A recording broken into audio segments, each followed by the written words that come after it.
Defense Subcommittee will come to order.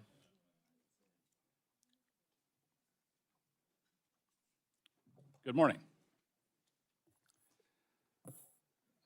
Today, the subcommittee will convene for open hearing to receive testimony from the Honorable Pete Hegseth, Secretary of War, General Dan Caine, Chairman of the Joint Chiefs of Staff, Mr. Jay Hurst, performing the duties of Undersecretary of War Comptroller. Mr. Secretary, General Caine, and Mr. Hurst, a warm welcome to you. Thank you for your service to our great nation, and I thank you for appearing before the subcommittee today. I want to first acknowledge the extraordinary demands we place on all our volunteer force and the military families who bear the weight of service alongside their loved ones. Quality of life and care for our service members and their families are central to our mission to continue to ensure the finest fighting force in human history. We owe everything to their sacrifice and send our thanks that they have answered the call to serve. This hearing addresses issues that are deeply interconnected and collectively define the national security challenge of our time. Let me begin with the budget. We want to be good partners with the department to ensure that our men and women in uniform have every resource they need. But I have serious concerns about how this bifurcated budget splits discretionary and mandatory funding and on some of our highest priority programs. We have significant gaps in needs for our warfighters that we had to address in the FY26 appropriations process because of the way mandatory was requested and enacted. The subcommittee needs to understand how the resources requested in this budget translates into real, measurable improvements in warfighting capability. We also need to understand the consequences of this funding approach. We owe that level of accountability to the American taxpayers. Next, on readiness. The picture demands our honest attention. Across the multiple domains, including munitions, shipbuilding, innovation, and aviation, questions persist about whether we are building the depth and reliance required for a high-end conflict.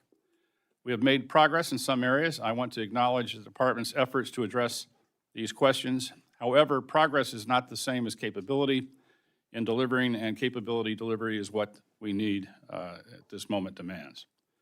Finally, that brings me to the threat environment we currently face. The world has grown more dangerous, more complex, and more interconnected in its risks.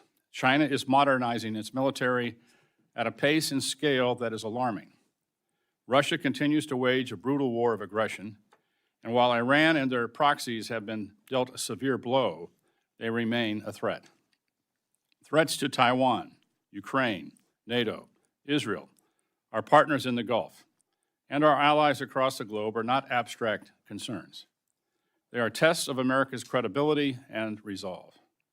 This subcommittee believes deeply in the power of deterrence, but deterrence must be credible and credibility must be funded. Finally, Mr. Secretary, both you and your deputy must be commended for your commitment to reforming, modernizing, and prioritizing innovation at the department. I've been here a long time. I've watched administrations come and go, and I promise you that there are bureaucrats who are trying to wait you out.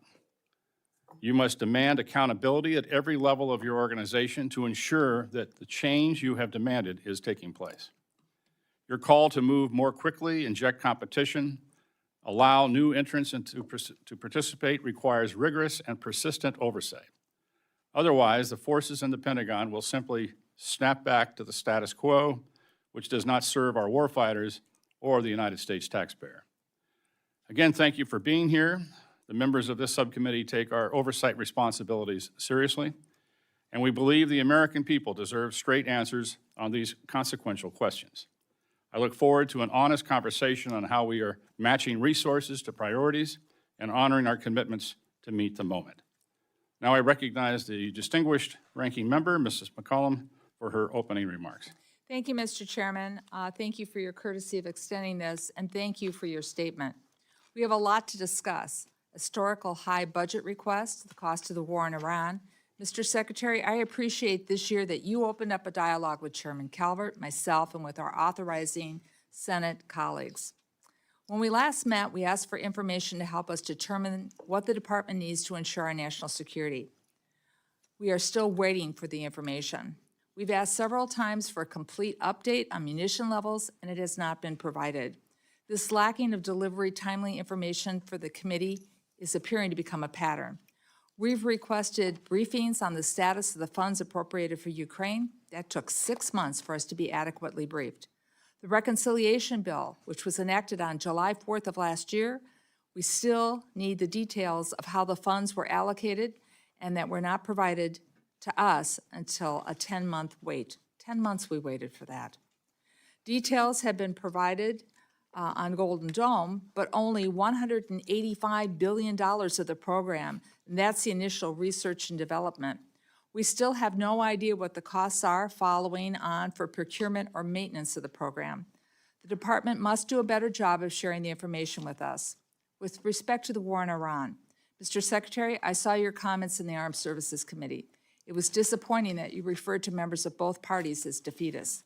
I know you won't bring personalities into this at this hearing, and I will not questionize your patriotism, nor will you question mine. But the cost of this war continues to rise as forces remain in the region. The Appropriations Committee has a fiduciary responsibility to the American people, so we will ask serious questions that need to be answered, and that's our constitutional duty. Chairman Calvert and I have asked for a breakout of funding needs for Operation Epic Fury. We need to know the impact of what it's having on the services executing missions beyond the war. The department notified us that the standard fuel price for the services has increased from $154 to $195 a barrel. That's more we have to pay for fuel, then there's less money available for training and exercise that the services need to perform. And the department does not have enough general transfer authority to cover these activities without a supplemental. We must understand the department, what it will do if a supplemental is not sent to the Hill or enacted. Now for the 2027 request. The baseline budget of the Department of Defense requests over $200 million over last year's enacted level. When combined with the mandatory funding for defense requests throughout reconciliation, that's an increase of $400 billion, and that includes military construction. Together, that's nearly 44% increase in defense spending over last year, and the President proposes a domestic investment cut of $75 billion, or 10%. These cuts will have an impact on our national security in many ways, particularly cuts to education. The primary concern of the defense budget is that the administration split between discretionary funding and the appropriations control, mandatory funding that we do not control. Mr. Secretary, the administration is taking an enormous risk by asking for $350 billion in priorities through reconciliation. As we told you in our last meeting, reconciliation is not the best way to fund the department. Last year, reconciliation created broken glass, funding holes for vital programs that the appropriators had to fix, and that's why we need the information in a timely fashion. Most of your mandatory funding requests are for what you call presidential priorities: Golden Dome, drone dominance, munitions, the defense industrial base. What the administration submitted to us for these programs was a 28-page document, and that's not enough to properly explain $350 billion in funding. These programs will not be completed in one fiscal year, and they will have tails. That will put our department and our committee in a very difficult situation next Congress. Finally, as the chair did, I want to take this opportunity to thank all of our service members, active duty, National Guard, and Reserve components. They serve with honor and distinction, and I want to especially acknowledge those who have served in harm's way, including those who have fallen and who have been injured in Operation Epic Fury. Their families need to know that we will never forget them and that they have our enduring gratitude and support. Gentlemen, I look forward to your testimony. Mr. Chair, I yield back. Thank you, Ms. McCollum. Before we hear from our witness, I'd like to recognize the distinguished chairman of the full committee, my good friend, Chairman Tom Cole, for any opening comments. Thank you, Chairman Calvert, Ranking Member McCollum, my good friend, Ranking Member Rosenlore, and all the members here, and welcome, Mr. Secretary and General Caine to the committee, and we appreciate all of you, and certainly you as well, Under Secretary Hurst. I didn't mean to leave you out there. I joined Chairman Calvert and members of the subcommittee by saying at the outset of this hearing that the men and women of our armed forces are the finest in the world. They deserve our full support and our commitment to giving them the resources they need that will keep them ready for the fights of today and tomorrow. Without hesitation, I recognize that a strong, agile, and effectively funded defense is not a mere priority, it is a necessity. The current threat environment facing the United States is as serious and as layered as anything I have witnessed during my time in Congress. The convergence of challenges from China, Russia, North Korea, and Iran demands that we all work together with a level of seriousness and urgency that frankly has not always characterized our defense debates in recent years. On the budget, I firmly believe that adequate and stable defense funding is a national imperative, and yet funding alone is not enough. Every dollar must reflect clear priorities, operational effectiveness, and strategic urgency. This subcommittee has a responsibility to ask hard questions about priorities, program performances, and whether the department's acquisition processes are keeping pace with the speed at which our adversaries are moving. To that end, I certainly associate myself with Chairman Calvert's concerns about a bifurcated funding of the Department of Defense. We have questions on the assumption of mandatory funding in the department's request. We need you to be a partner with us on this front. Transparency and communication are critical to ensuring that we are aligned as closely as we can be with your needs. And frankly, I do worry in the future, and I hope you address this in your remarks. This is the second reconciliation package for defense, and that creates cliffs for this committee in the future. At some point, that funding disappears, and we would have a massive increase in discretionary funding to sustain it. So how we do that going forward, when we do that, is a major concern for this committee, certainly for me personally. I also want to speak directly about the issue of our allies and partners. American power is most effective when it's exercised in concert with like-minded nations who share our interests and our values. As we look back on 250 years of our exceptional history, the truth of that statement is apparent over and over. From those who stood by us in our fight for independence to the shared mission against evil during World War II, tyranny falls when free nations stand together. America first has never meant America alone. American strength is not diminished when allies shoulder their share. It's multiplied, and we must continue to sharpen our strategic advantages. And I commend you for working to make sure that our partners are beginning to step forward.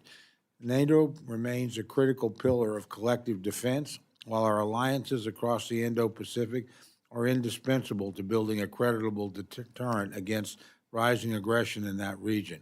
I'm interested today in hearing how this budget strengthens those partnerships and how the department's working to ensure that our allies are investing at levels commensurate with the threats that they, as well as we, face together. The bottom line is simple. We always hope for peace while maintaining the strength to defend it. We're committed to ensuring our military remains unmatched, our adversaries deterred, and the American people protected. Secretary Hegseth and General Caine, we look forward to your candid dialogue. The American people are counting on us to get this right, and I look forward to being a partner with you in that effort. Again, I thank you for being here today, and I thank you all for your distinguished service to our country. With that, Mr. Chairman, I yield back. Thank you, Mr. Chairman. I would like to turn now to the ranking member of the full committee, Mr. Lauro, for any opening comments. Thank you very much, Chairman Calvert and Ranking Member McCollum, and good to be with you, Chairman Cole and Secretary Hegseth and General Caine and Undersecretary Hurst. Welcome to the committee. The President is requesting $1.5 trillion in defense funding for the coming fiscal year. $1.5 trillion is an extraordinary sum of money. Congress and the American people have concerns about what you plan to do with this money. In fact, we have concerns about what you are doing with the more than $1 trillion you already have from last year's appropriations and reconciliations bills. How much will the President's, quote, skirmish in CENTCOM cost? I know at a recent hearing, $25 billion was cited, but we don't know what that includes or for what time period. This was only supposed to last 6 weeks. We have thus far been unable to get any reliable information as to the true cost of this war. The current ceasefire is tenuous at best, with attacks on Gulf nations happening just over the weekend. The president tweeted he will not support the latest communication from Iran, which we might agree with if we knew what was in it. But there has been a consistent lack of transparency since this war began. Media reports suggest there is intelligence that indicates Iran can survive for months at the current standoff, which means the cost of deployment of 50,000 service personnel with their equipment will only increase, as every additional day this war goes on brings with it additional costs. This administration has not presented Congress with any kind of clear or coherent strategy. Week to week, day to day, hour to hour, the rationale shifts, the objectives change. The end game is ill-defined when it is defined at all. If the administration intends to ask Congress for supplemental funding for the Iran war, then you need to come back to Congress and testify on that request specifically so that we and the American people can fully understand what this administration has gotten us into and how it plans to get us out of it. The question must be answered at the end of this crisis. What have we accomplished and at what cost? And before you come to the Congress for additional emergency funding, we need information. Has the department or any of the services utilized mandatory funding for operational activities in CENTCOM? If so, how much and from what accounts? If you can provide us with that breakout, it would be enormously helpful. And again, what is the department's estimate of the full cost of the operation against Iran to date? The $1 trillion allocated for fiscal year 2026, $1.5 trillion requested for fiscal year 2027, and possibly $25 billion for an upcoming supplemental, all as the total debt in the United States has reached 100% of gross domestic product. In other words, the national debt is now larger than the U.S. economy and about twice the historic average, according to the Committee for a Responsible Federal Budget. The defense budget includes requested funding for the expanded Golden Dome for America at $185 billion, though those budget numbers are tenuous. A new Golden Fleet, in which 3 ships are estimated to cost $43 billion, and billions for private equity ventures, which do not have well-defined processes or sufficient transparency. With gas prices and inflation numbers increasing, the American people just want to afford the basic necessities for everyday life. But this administration is not doing anything to help them with the cost of living crisis. In fact, the administration is making the problem worse by proposing dramatic cuts across the board to domestic programs that support American families. We have the most powerful military in the history of humankind. I am extraordinarily grateful, as my other colleagues have pointed out, to the men and women of our armed services who sacrifice everything to keep us safe. Their devotion to duty is exemplary, and it must be matched by the seriousness and the sobriety of those at the very top of the chain of command.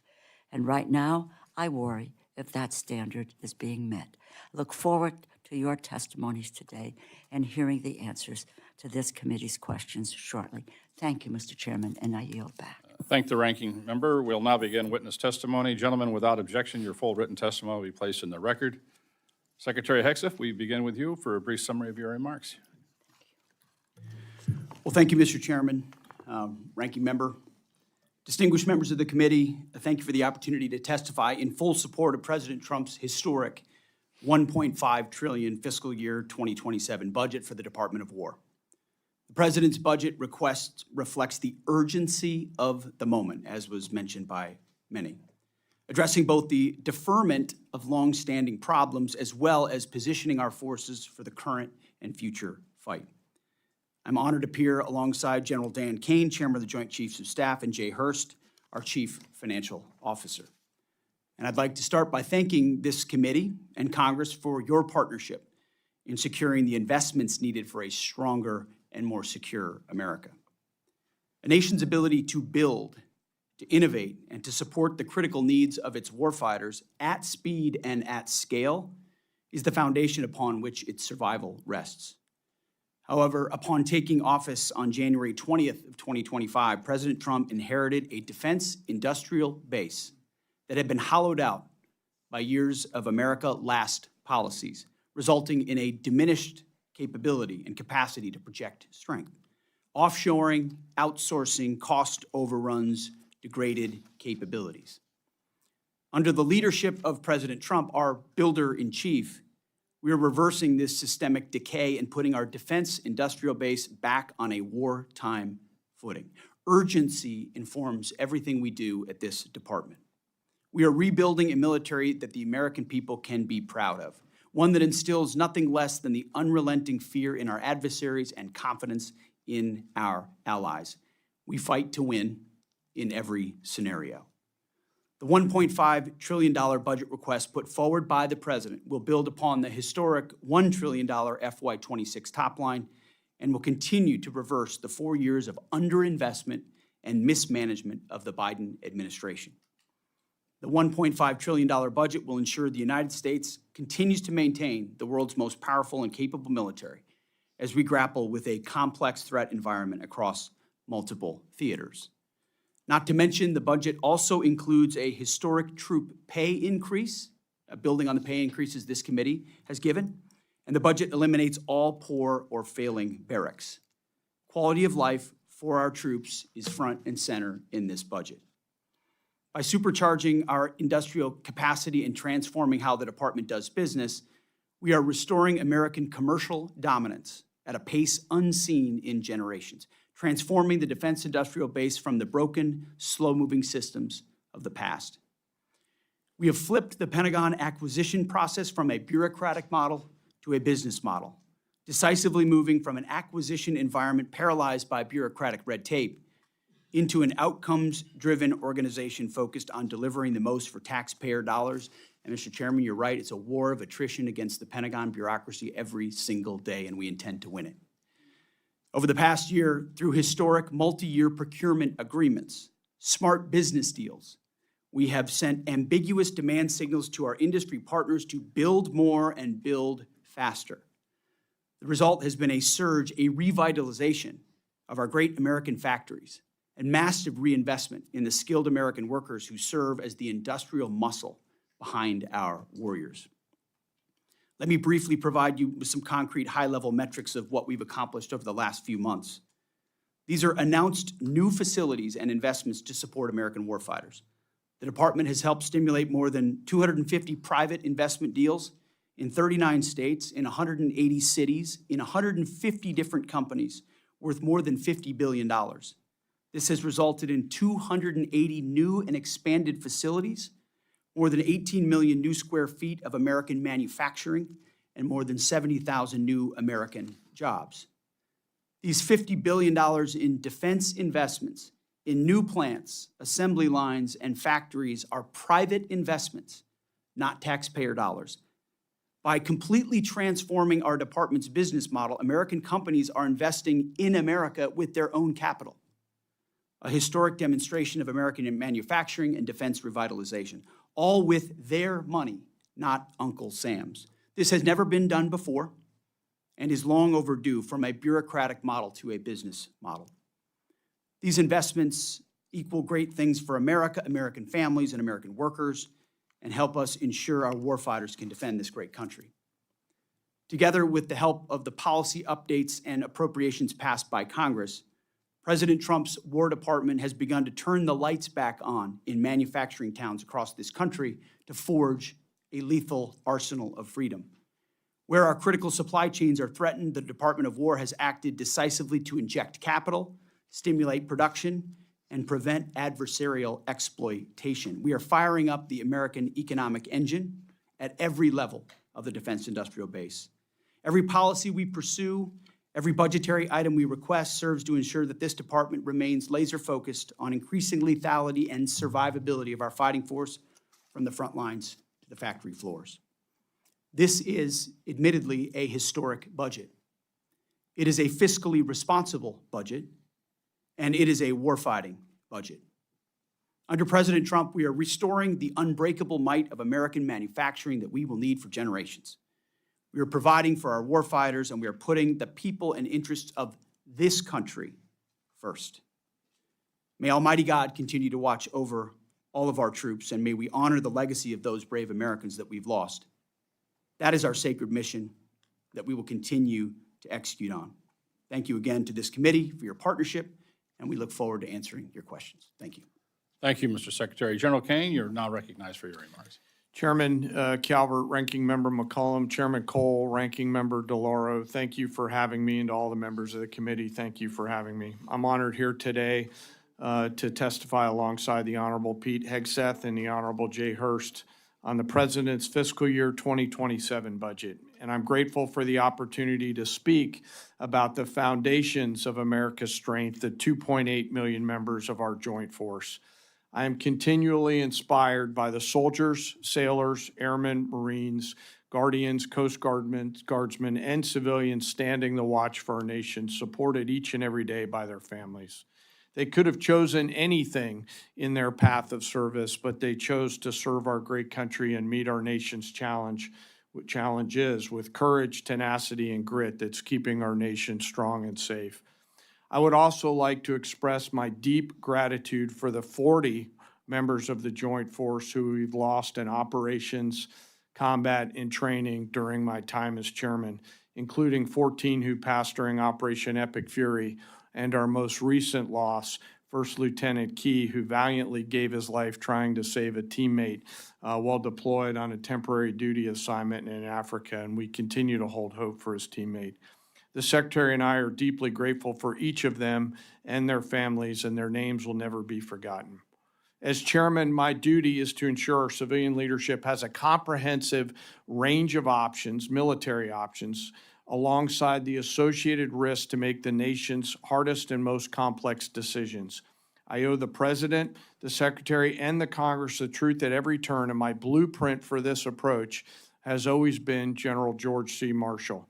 His firm commitment to civilian control and a nonpartisan military remains my constant standard, and I strive to follow his example by working with each of you and providing clear and candid nonpartisan military advice, and to present this committee with the clearest possible assessment of operational risk and readiness and executability within the unclassified environment that we find ourselves in today. As the chairman said, we're operating in a delicate and dangerous time. Global risk is scaling, and the complexities of the modern battlefield demand America's constant adaptation and innovation. America's joint force is operational at its core, purpose-built for the realities of a complex world. We're organized, trained, and equipped to execute the most demanding missions across the globe with unrivaled precision. And over the last year, our warfighters have consistently demonstrated exactly what it means to be the most capable, adaptable, and professional military on earth. We are able to accomplish this highly complicated work because we draw from a deep, enduring reservoir of training, professionalism, and commitment. Our ops tempo is high, but we're designed to sustain it, rebuilding our strength continuously. We rebuild readiness every day, we train every day, we learn and sharpen our edge every day. And driving this pace of change and maintaining our superiority requires timely, predictable, and sustained investment and a partnership with this committee and the broader Congress, and I appreciate that. And the resources that we'll discuss today are critical to modernizing the joint force and ensuring that if whatever threats emerge or when called upon, our nation can win. The President's budget supports the Department's goals of recharging the defense industrial base and the national industrial base while enhancing our military readiness. We will continue to ensure our warfighters are properly armed, globally integrated, and ready while always taking care of our most precious thing, and that is our people. And while advancing the hardware and technology essential to fight, it's the character and competence of our people, particularly the 1.8 million members of our enlisted force who make us proud every day. And they're represented today by the Senior Enlisted Advisor to the Chairman, United States Navy SEAL Dave Isom, sitting behind me. While we face dynamic and dangerous times, I have absolute trust and confidence in our people who every day execute the most challenging missions with quiet professionalism.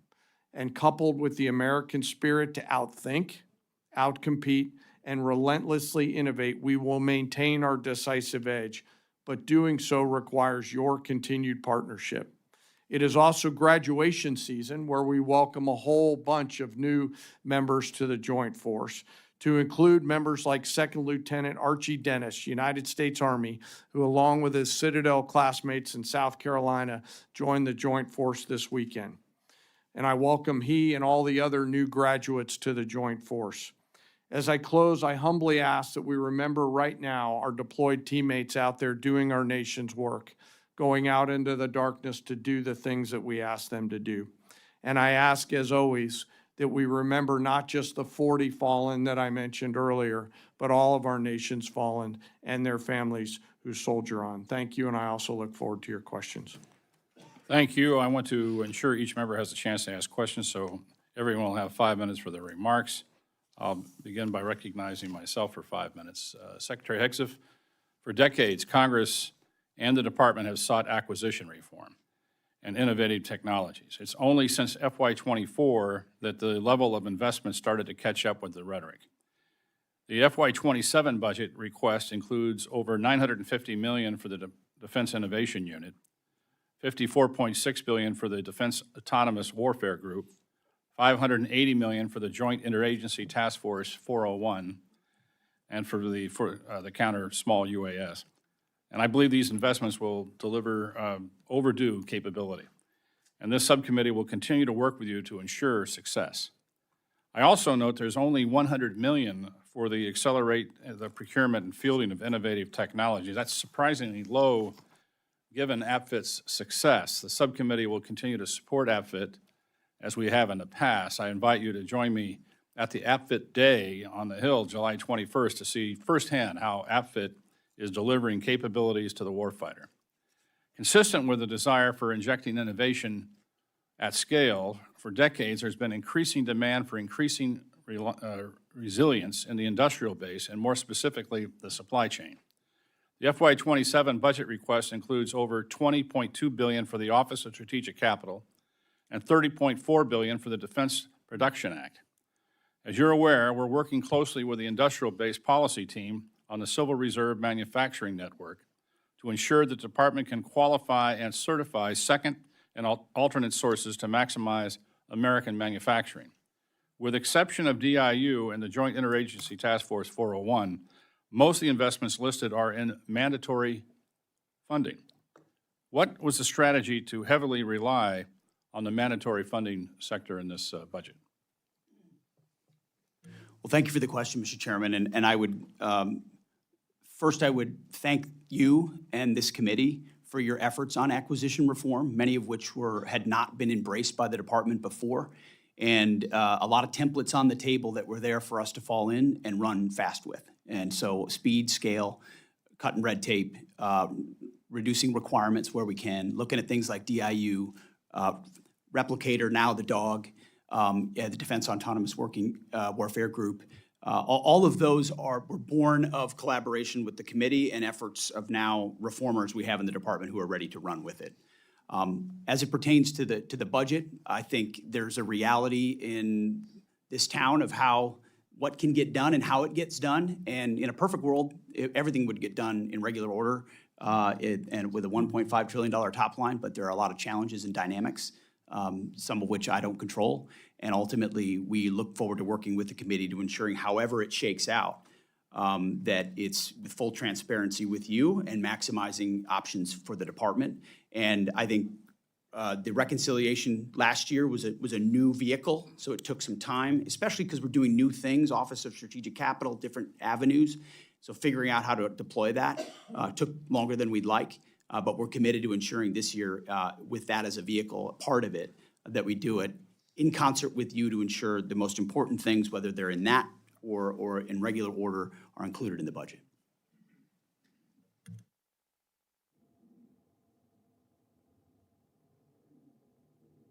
Understand the desire for flexibility. I understand why we're breaking this up in order to, into chunks, to, I guess, more digestible to some degree politically.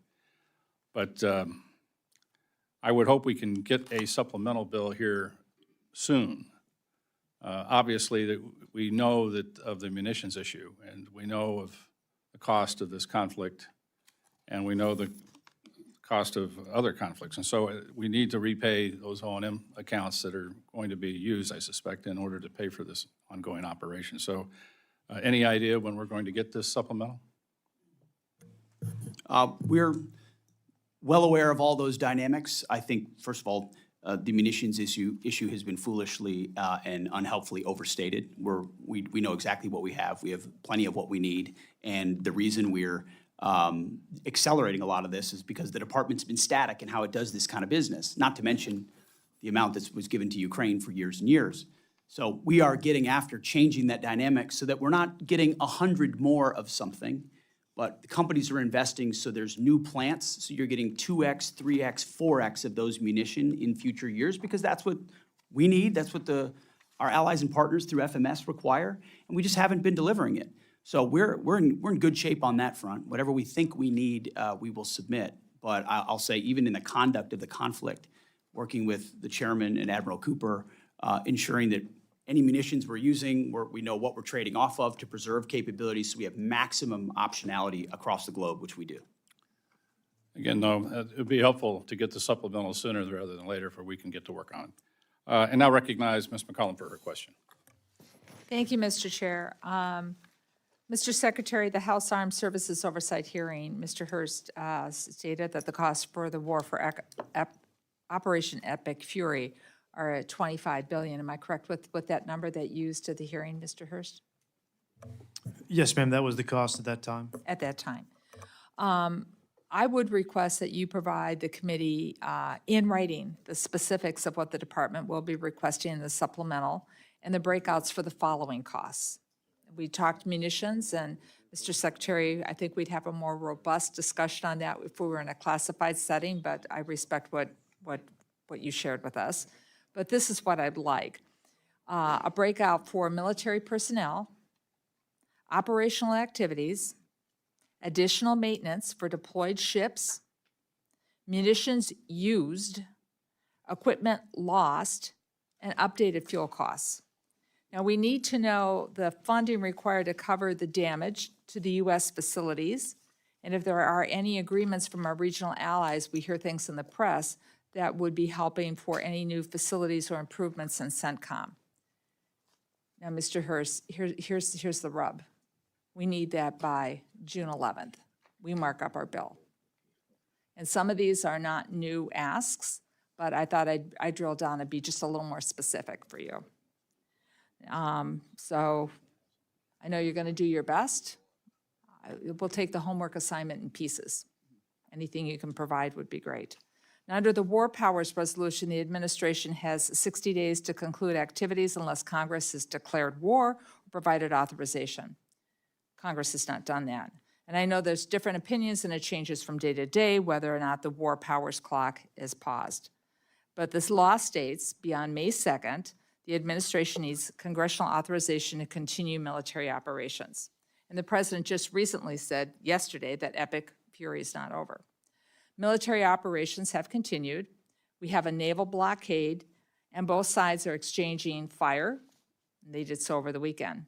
Speaker Johnson, in my opinion, should put an authorization on the floor this week. But Mr. Secretary, if Congress does not authorize, if we don't authorize this, to continue military operations against Iran, you're going to have a plan put in place to draw down our troops, to reset the region, to protect our assets. I'm wondering, and that might be in a classified situation, but could you provide this committee with Plan B? Because if we go there, we're going to have to reset our budget after June 11th if the War Powers Act, in my opinion, should be invoked and it comes to Congress. But we don't know what the outcome would be. Do you have a plan B? Ranking member, I would say we have a plan for all of that. We have a plan to escalate if necessary. We have a plan to retrograde if necessary. We have a plan to shift assets. Certainly in this setting, we wouldn't reveal what the next step may be, considering the gravity of the mission that the president is undertaking to ensure that Iran never has a nuclear bomb. Well, Mr. Secretary, as you know, we can be in receipt of that in a different situation, and we would also like that by June 11th. With that, I yield back. Thank the gentlelady. Mr. Chairman. Thank you very much, Mr. Chairman. Mr. Secretary, as I said in my opening remarks, I have concerns about the use of reconciliation. I don't have any concerns about the amounts and the effort to restore the industrial base. You're to be commended for that. And frankly, I think we've underinvested for a long time. So I'm happy to see a robust number. I am worried about the ability to sustain that number through the reconciliation process. At some point, that money disappears. And we'll be, so give me some sense of how much of this reconciliation money is one-time expense that you expect to either use for procurement that you may not need to do again for a long time, or inject in the industrial base. How much is for day-to-day operations that we would need, frankly, to think of as a long-term recurring expense? It's a good question, Mr. Chairman, and I'll defer to Jay on details, but I would say take, for example, the deals that are being cut that will be funded here, that ultimately look at companies that make exquisite weapon systems for us, and they say, in exchange for a 5 to 7 year contract, which committees like this have authorized for us, the authorizing committees, not the appropriating committees, the authorizing committees, and now because they have that clear demand signal, they're able to invest in a new plant and they're paying for it. And that's what I talked about in my open remarks. So they're building 2 or 3 new facilities, but we're committed to paying for those munitions for 5 to 7 years from this budget. And ultimately, but the nice part is we're saving money because there's no inflation. It's at the cost of it today, even when we buy it 7 years from now. And that's why you're seeing a $331 billion in munitions as part of this budget. There's a rocket fuel component to this, given the underinvestment that exists inside this budget. There will be some tail, obviously, and as I acknowledged up front, a higher top line from this department's perspective is always a welcome thing.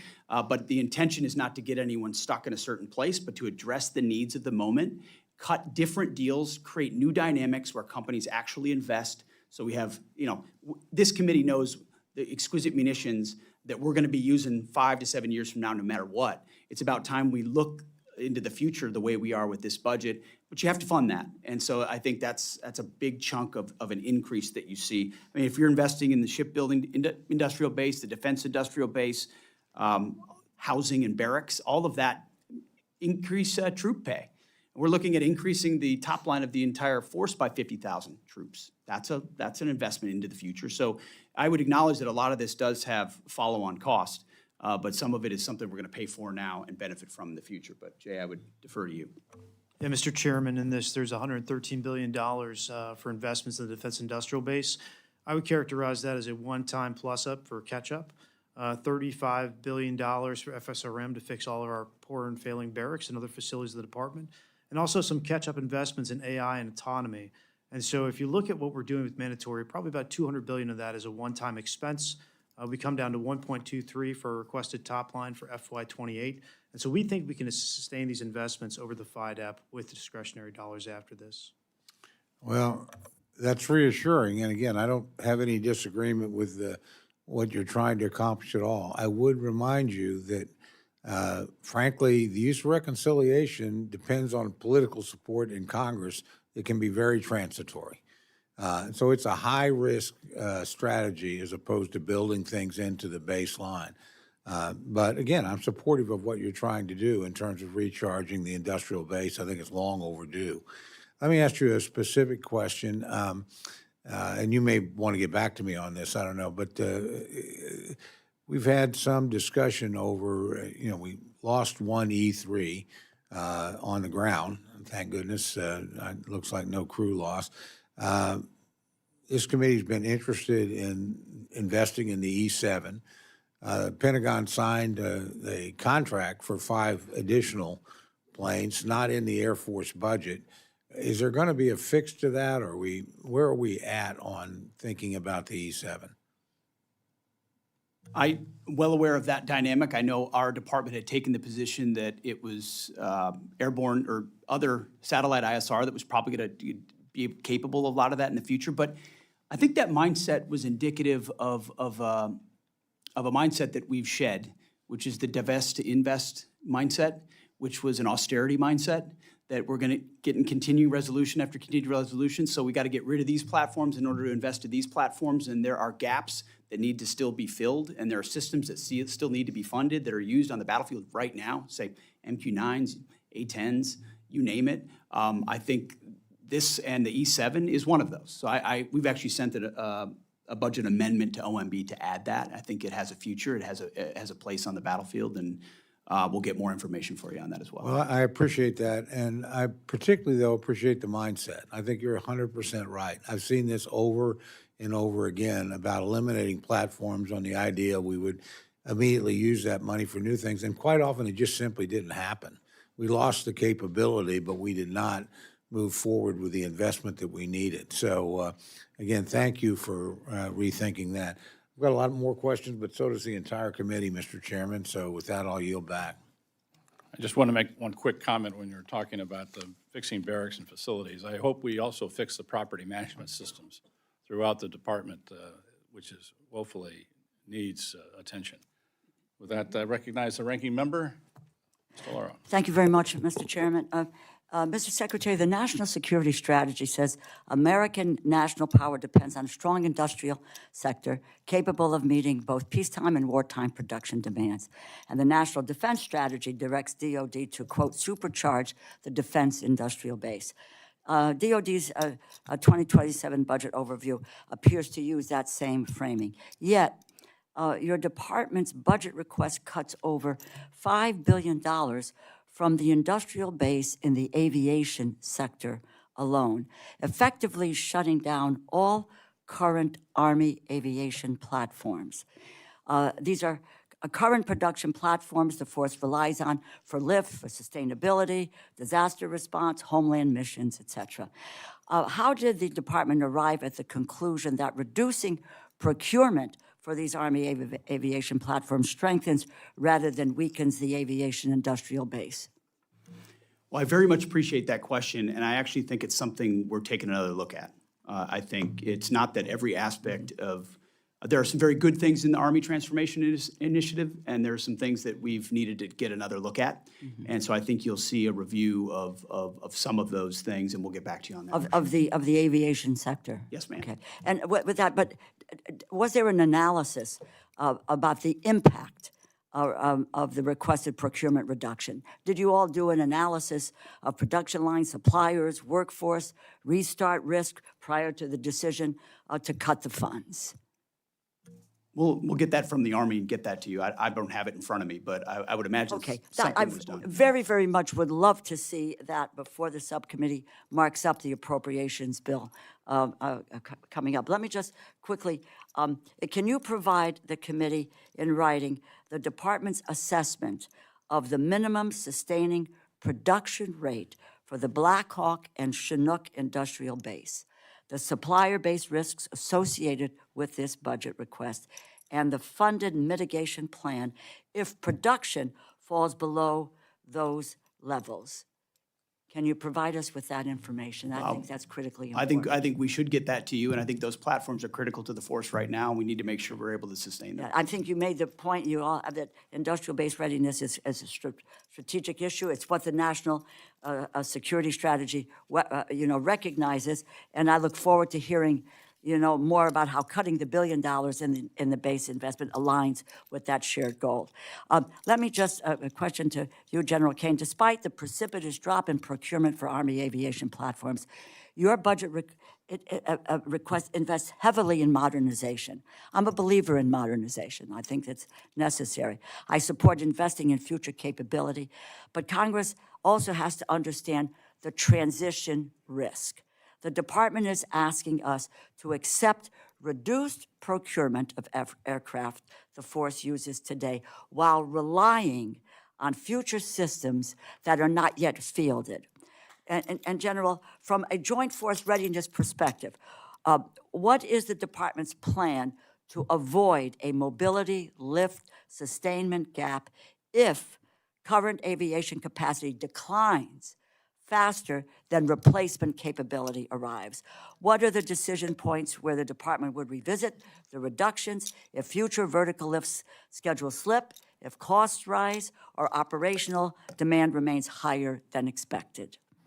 Well, Ranking Member, I appreciate the question, and anytime we're looking at military options to our political leaders, we do bake in and can carefully consider that transitional risk because it links back to risk to force, our military forces, and risk to missions. And as we look forward over the life cycle of this budget and beyond into the FYDP, you know, we're always looking at the evolution of those operational plans and then the decision points along the way to make sure that we can match the combat capability and capacity required to achieve the desired effects that are baked within those operational plans across the COCOMs. And I commend the Army, who's looking closely at the two platforms that you're most interested through your line of questioning, and the work that Undersecretary Obadal has been doing to look at rotary wing lift requirements as we move to the future. But in the end, we have to have mobility on the battlefield.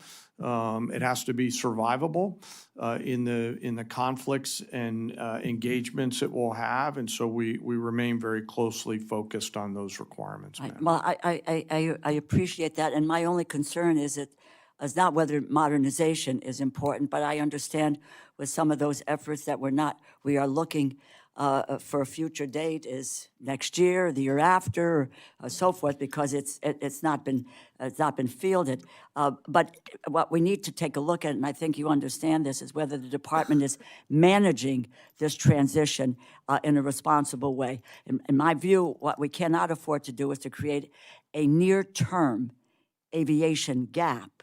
We weaken the supplier base and then ask the Congress to come back and rebuild that capability and that capacity at a greater cost. Because when you destroy the infrastructure, it's very, very difficult to bring that back and the skilled workforce that it takes to deal with that. So very clearly, this information, and if you can supply this to our committee, would be very, very helpful in our moving forward. I yield back, Mr. Chair. Thank you, General Leader. Mr. Womack. Thank you, Mr. Chairman.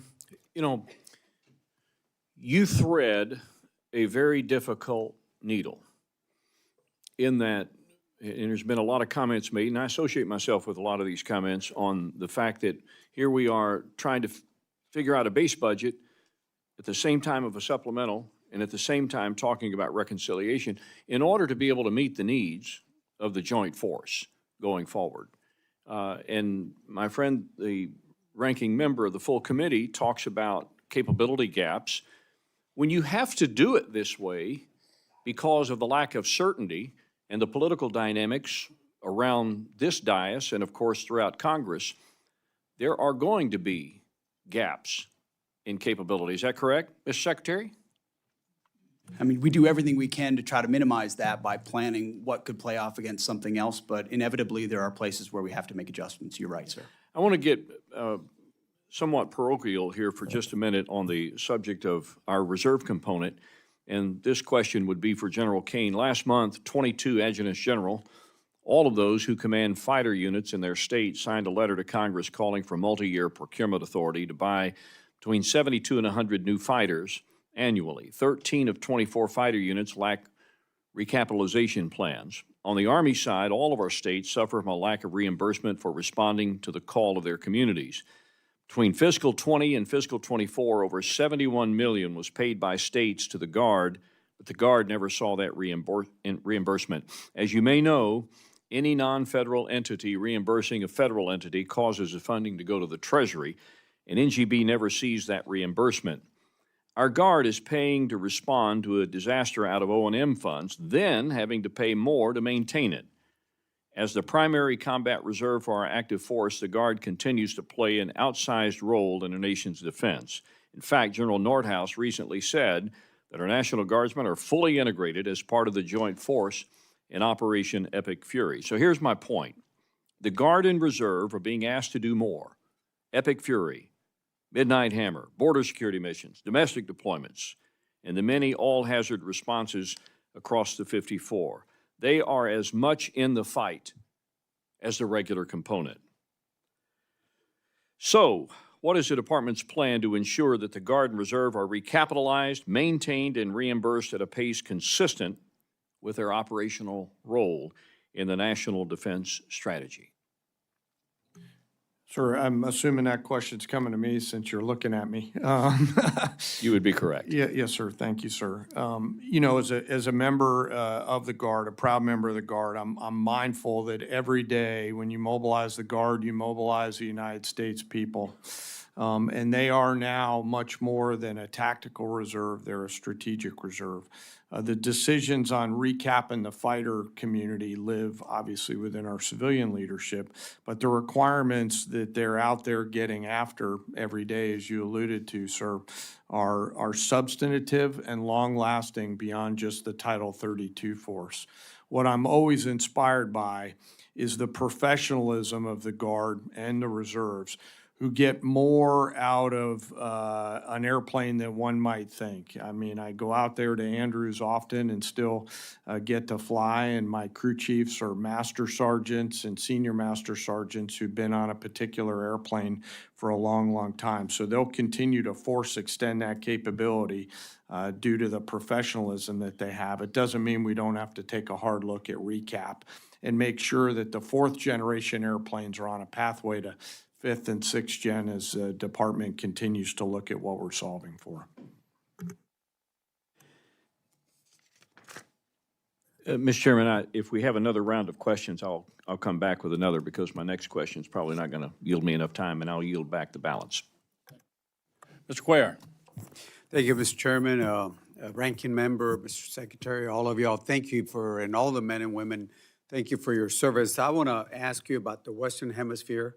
I want to talk to you about Mexico and then the border. First of all, thank you for the work that y'all are doing in the Western Hemisphere. I've always said that we're looking at other parts of the world. We have to look at our own backyard, and we got to make sure that the Western Hemisphere is working with us. So thank you for that. Anything y'all want to add to the work that y'all doing there, I would ask you to talk to us a little bit about it. Mexico's the other one, very important part of us. Congressman Michael McCall and myself were down there. We pushed for the Special Operation Forces, SEAL, to do training exercises. And for the first time, we actually have military forces in Mexico, which is very unique. And again, congratulations on that. If you can tell us what they're doing, and we need to see more of that. We also have, talking about the Guard also, we have I believe the California Guard is now for the first time a partnership with Mexico. We've been pushing, I've been pushing Texas, but California got there before we did, but that's good. And talk a little bit about that. Also on the border, I want to thank you and the men and women of Joint Task Force Southern Border for the work that they're doing on the homeland. They're in my area, Laredo and other places. But I want to draw your attention to one particular threat, that is the accelerating demands. The cartels are not only watching what's happening in Ukraine, but they're learning from it. And we're hearing from credible reports about cartels looking at fiber optic drone systems. And we all know what that is. And my question is, what is the department doing to get ahead of this threat? How are you investing in the counter-UAS capabilities to defeat fiber optics drone systems? And what lessons are we learning from what's happening? You know, the procurement, the bureaucrats, without due respect, it takes a long time to get our systems. Over there, the cartels, they got the money. They don't have to go through a procurement system. They'll just buy the drones, and they're out manning us on the Mexican side along the border. So thank you, and if you can address that, or the chairman also. Well, thank you, Congressman. I very much appreciate your efforts in this realm for a very long time. And I think you see in the national security strategy, the national defense strategy, Western Hem and Homeland is priority number one. We may pace to the ability on the first island chain, but priority number one is here. And you've seen it through America's Counter Cartel Coalition and getting after the designated terrorist organizations that are trafficking drugs and humans into the United States, something you've been talking a lot about. And that's the beginning of our defense in depth. It starts down there where they produce and where they move. And then into Mexico, where we have had an unprecedented amount of partnership, and we appreciate that. We would encourage Defensa and Marina to continue where they can to partner and do more. That's the expectation of the United States government, of the Mexican government, is step up so that we don't have to. And then sealing that southwest border is the defense of the American people. It's the defense of the homeland, and you talk to the troops that are down there doing that, they're proud of it. We also have multiple national defense areas there, which are controlled by DOW, where we can do rapid testing on counter UAS, JIATA 401 capabilities. So we're using those places to streamline the process by which we see what the cartels are trying to do and get after it with new capabilities that we can then field elsewhere, also learning from Ukraine in the process. I would defer to the chairman. Sir, I'll just add a few things onto this. It's the Russia-Ukraine lessons learned and the application of those lessons by other actors like cartels is one we're focused a lot on. It's going to require a whole of government effort. As the Secretary mentioned, we do have Joint Interagency Task Force 401, led by an incredible Army one-star Brigadier General Matt Ross, who's focused solely in a chairman's controlled activity. So 401 reports up to me and in turn then to the Secretary to make sure that we're entrepreneurially looking at how to sense, see, detect, and defeat the range of small UAS threats. General Ross was just out in CENTCOM looking at some of the challenges that they're having over there. It'll continue to be an area of significant focus for the Joint Force, sir. Well, my time is up, but I want to ask you to continue working with Mexico. You do have unprecedented partnerships, but the more we can push them, they're allies. There's a historical sensitivity, we know why, but the more you can push them to get them to work with us, that would be great. Thank you so much for all of y'all. Thank you, gentlemen. Chairman Rogers. Thank you, Mr. Chairman. Secretary Hegseth, General Caine, Mr. Hurst, thank you for being here, and thank you, more importantly, for your service to the country.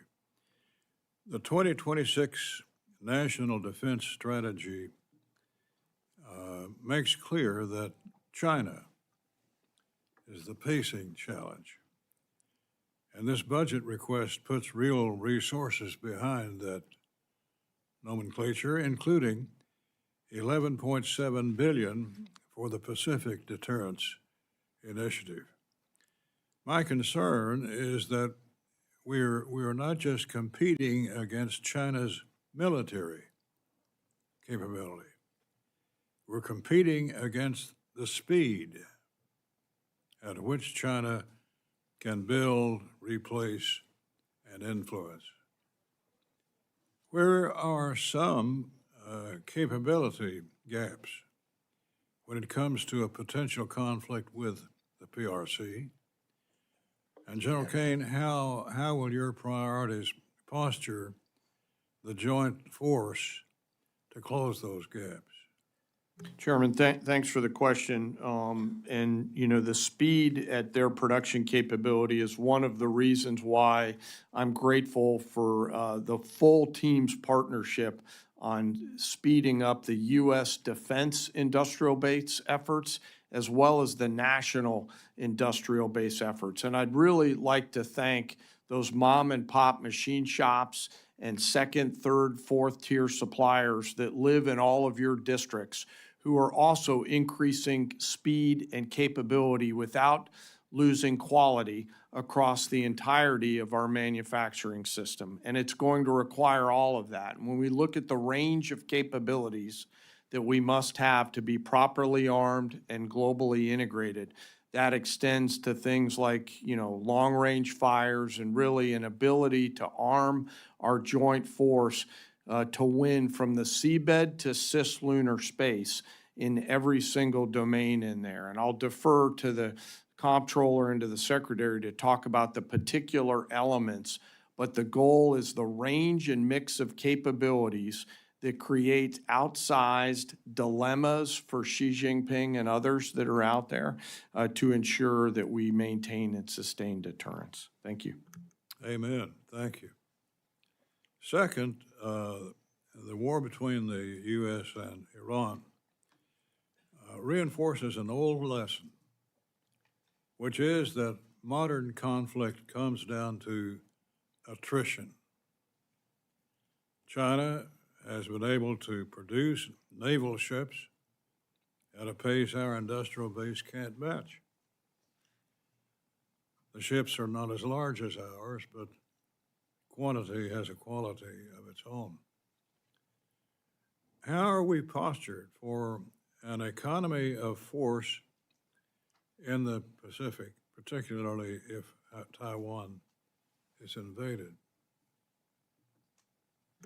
Well, sir, channeling my inner Clausewitz, which is always something I try to remember, the big moving parts of warfighting.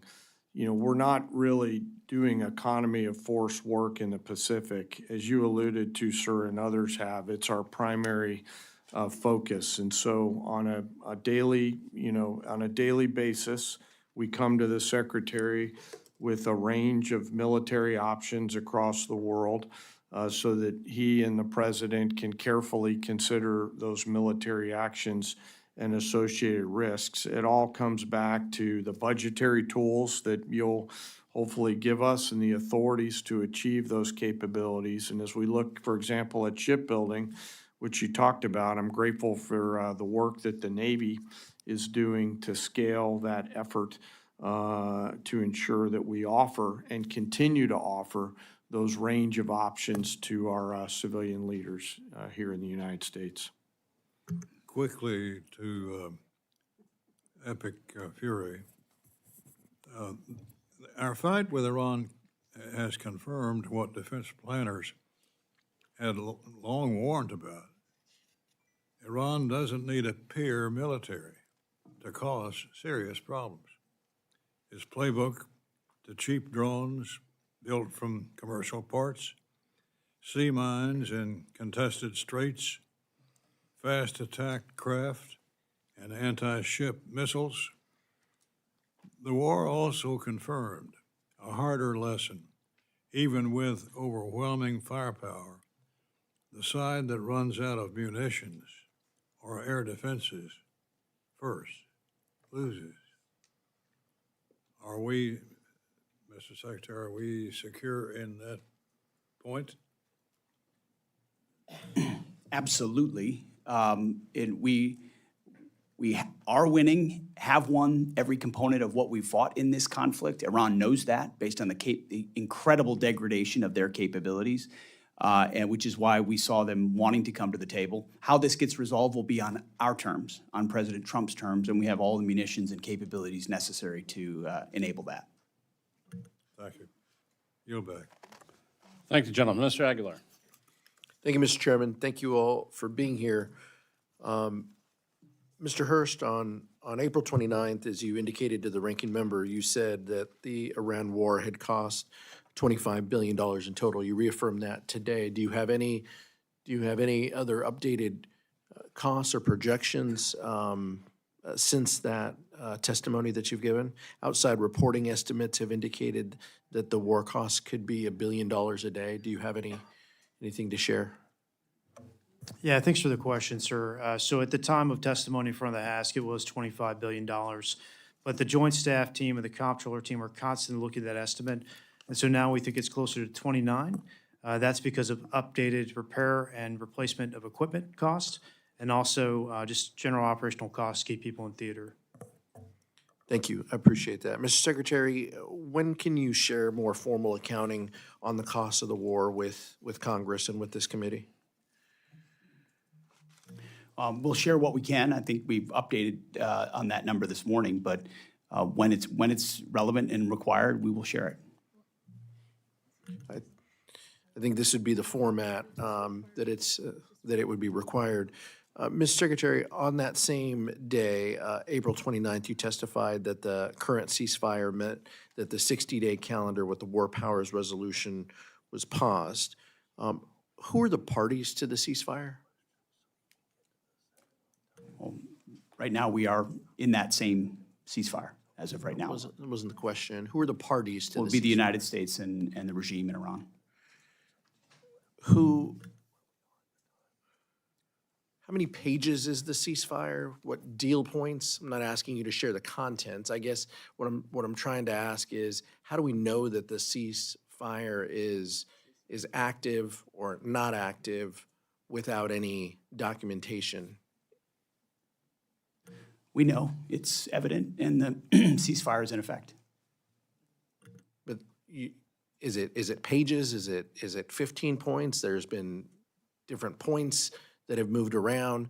Is there any other, how do we know you just trust that the president knows that the ceasefire is active or not active? As you know, for the most part, a ceasefire means the fire is ceasing, and we know that has occurred while negotiations occur, and there are lots of different discussions with our negotiating team that are happening. I'm there when those discussions are occurring. Different drafts, different perspectives. So it's a very dynamic situation where a negotiated settlement could be the outcome here, where Iran does not have nuclear capabilities. And from the Department of War perspective, we're here to support those options. On May 5th, you announced the launch of Project Freedom, which is a new exercise where CENTCOM will help coordinate ship traffic and guide commercial ships through the strait. President Trump then announced the operation concluded that evening.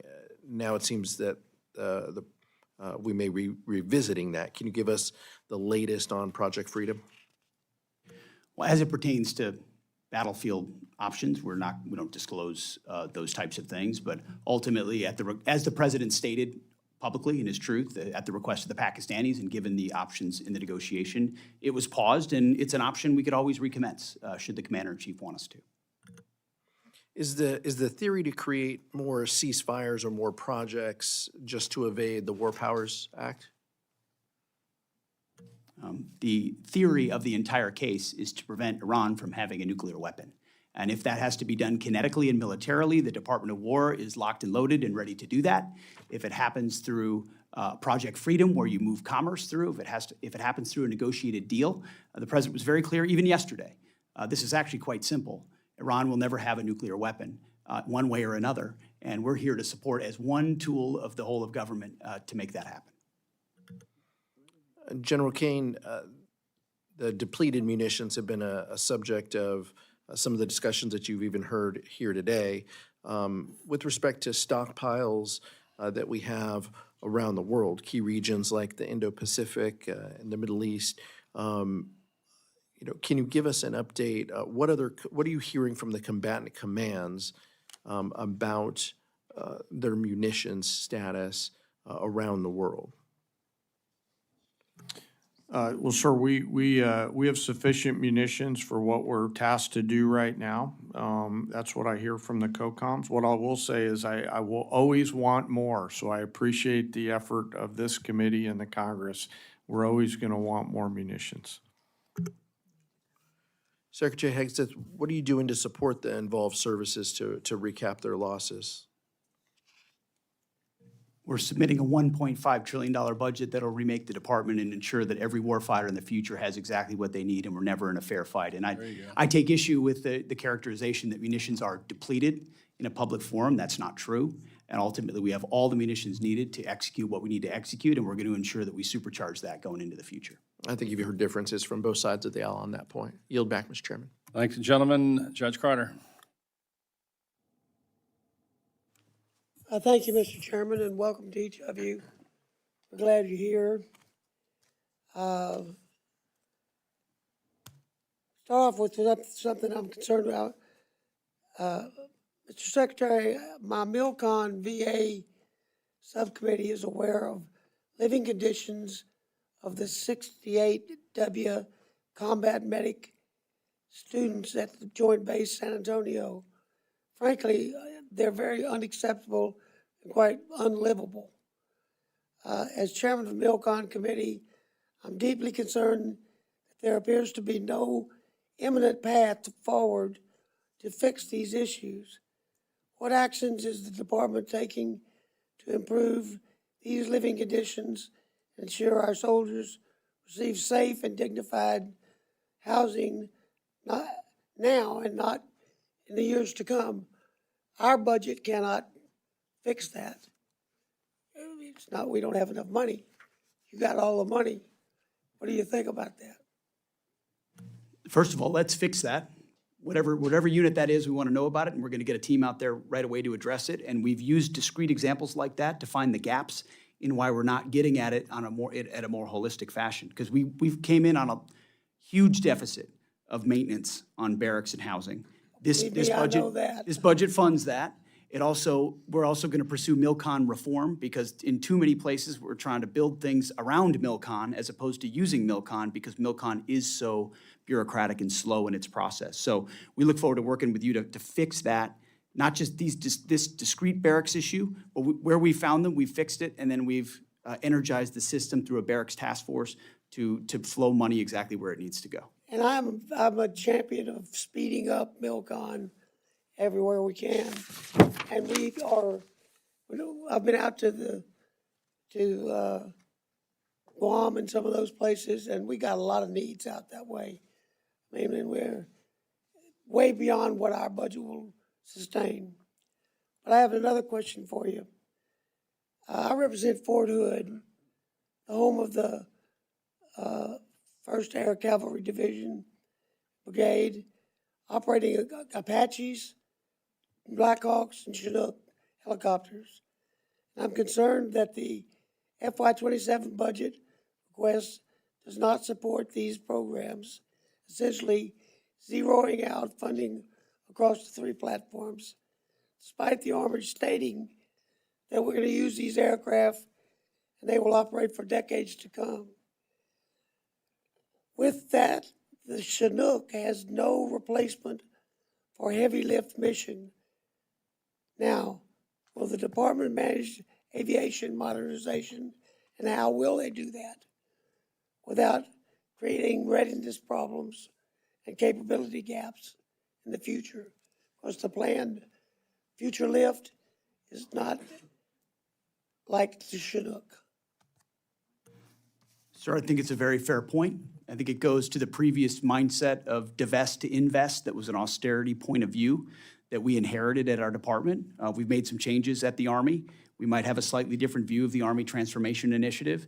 Some of it is very good. There's a lot of goodness in there, but I think there are some things that assumed future platforms that may not be there yet. Take the Apache, for example, which our warfighters rely on and love. Take the Chinook, which is used all the time. We need to make sure we've got something there for it before you divest, or we're not investing in that capability. So we look forward to reviewing that with you and ensuring that we don't have a gap. Yeah, because the budget doesn't have anything, it zeroes out all 3 of those as far as we read it. Well, then I'll take another look at that with our team. Okay, thank you, Mr. Chairman.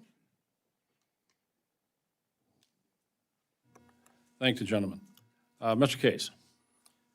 Thank you, Chair. Mr. Hurst, what is the total replacement cost of the material that we have expended in Iran to date? By the way, by material, I refer to munitions, I refer to, planes, to drones, to stuff that we keep in our stockpile. Yeah, I'll exclude military construction from this because we don't know what that's going to look like in the future, but I would say it's around $24 billion. Okay. Replacement and repair. And that's through what date? That's our current estimate. Okay. I'm looking at a report in the public sphere from CSIS dated April 21st, which calculates estimated aggregate unit cost of 7 precision systems. So I'm talking, Tomahawk, JASSM, PRISM, SM-3, SM-6, THAAD, Patriot, those 7 at about $25 billion. Does that sound about right? I mean, you're projecting everything at about 23. Yeah, I'm most confident in our projections on munitions cost. That's the easiest thing to calculate. So that number sounds a little high to me for that stage of the war. Okay. We've lost about 39 aircraft, according to a report in the war zone, and that's an old one. That's almost 1 month old. Do you have a replacement cost on all of those aircraft? Now, understanding that some of that aircraft is not replaceable, but presumably you would have to replace it with some kind of capacity. There are costs there, sir, but I want to get back to you in writing and what they specifically are, because as you can imagine, repair of aircraft is something that's very hard to calculate. We want to do a full diagnosis of the aircraft before we estimate that cost. Okay, but that's not in your estimate of somewhere around 29 cost of war that you gave us? That's included, that's what we have right now. Oh, I see. That is part of it. Yeah, but it's an estimate, especially for repair costs, and so that could change over time. Okay. And you did talk about Milcom, which was a question that I had. Do you have any, because I mean, we've obviously suffered major damage to our infrastructure in the Middle East. You don't have a Milcom estimate yet? We have a lot of unknowns there. We don't know what our future posture is going to be. We don't know how we construct those bases, and we don't know what part our allies or partners could pay into the MILCON cost. And so we don't have a good estimate for that at the time. Okay. What about fuel? Is that a major calculation in your cost of war, fuel used, depletion of fuel reserves, replenishing that reserve? We wrap that into our operations and maintenance costs.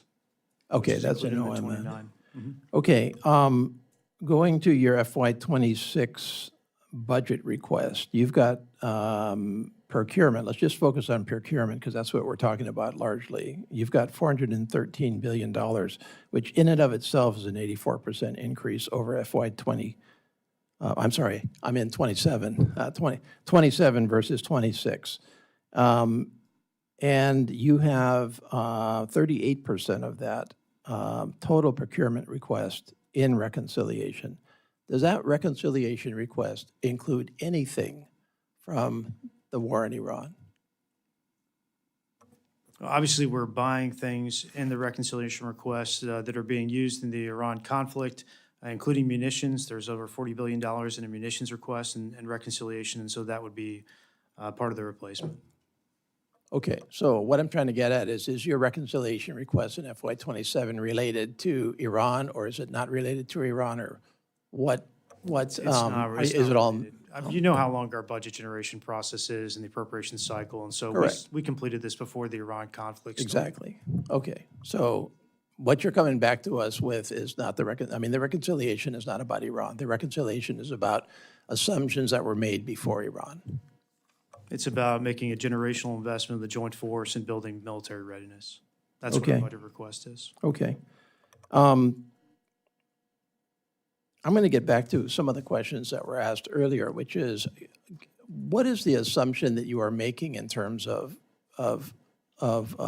future reconciliation bills in future fiscal years? How much of this is loaded into this particular fiscal year? You had a big reconciliation last year, which was portrayed in the same light, and now you're coming back for a huge one this year. Is another one on the horizon next year then? For our budget request for 28, we expect to request that as discretionary only. And I believe the top line for that is 1.23, which will be our request that year. Okay, I yield back. Thanks, gentlemen. Mr. Diaz-Balart. Thank you, Mr. Chairman. Thank you, gentlemen, and more importantly, the folks that you lead. The federal government does a lot of important things, but nothing more important than what you all deal with. Let me get back to this hemisphere. I'm very, very grateful that the administration is finally really focused on the Western Hemisphere, and it's actually going to show. We're going to be able to show that it's saving American lives. But let me just to you, Mr. Secretary, let me throw a couple of points and see if you disagree with any of these. And let me talk about the one state sponsor of terrorism in the Western Hemisphere, which is the Cuban regime. Are you aware that they harbor terrorists and U.S. Fugitives from U.S. law? And we can just go through these really quick. Yes, All right. yes, I am. Is it true that the Cuban regime actually shot down 2 American airplanes in international airspace, murdering Americans?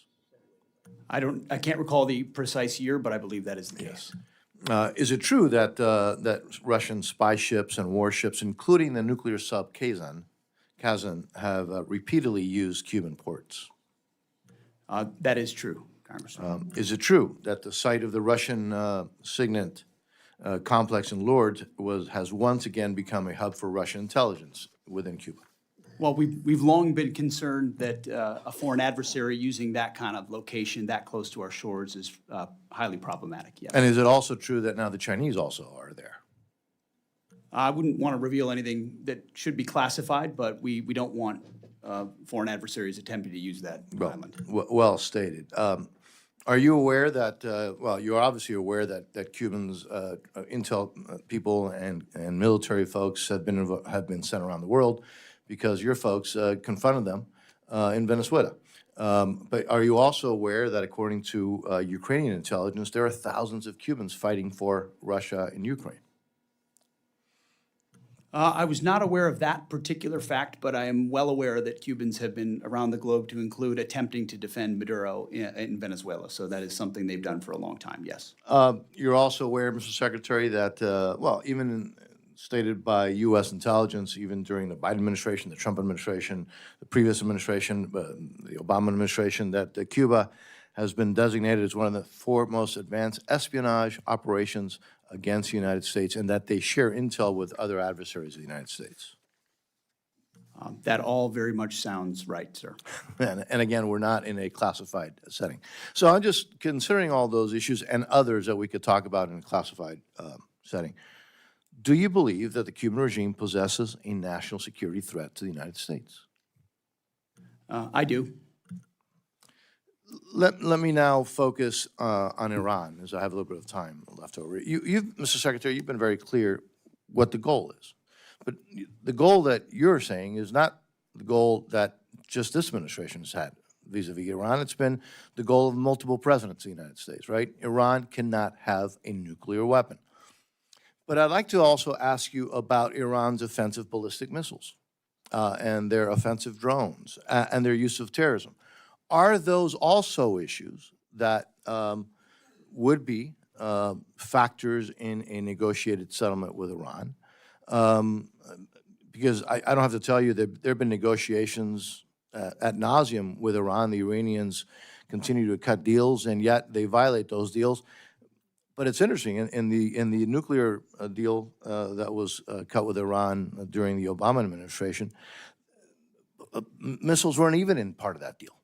As horrible as the deal was dealing with the nuclear issue, nor was terrorism. And I'm just hoping that those two issues, not only the nuclear deal, which is paramount, but offensive ballistic weapons, missiles, and we saw one that now has a capability of traveling rather far, and also their spread of terrorism. I hope that those also would be factors in any resolution to this issue in Iran, with Iran. Well, sir, we're not the negotiating team, but I can tell you we have world-class negotiators. The core of it is the nuclear weapons issue.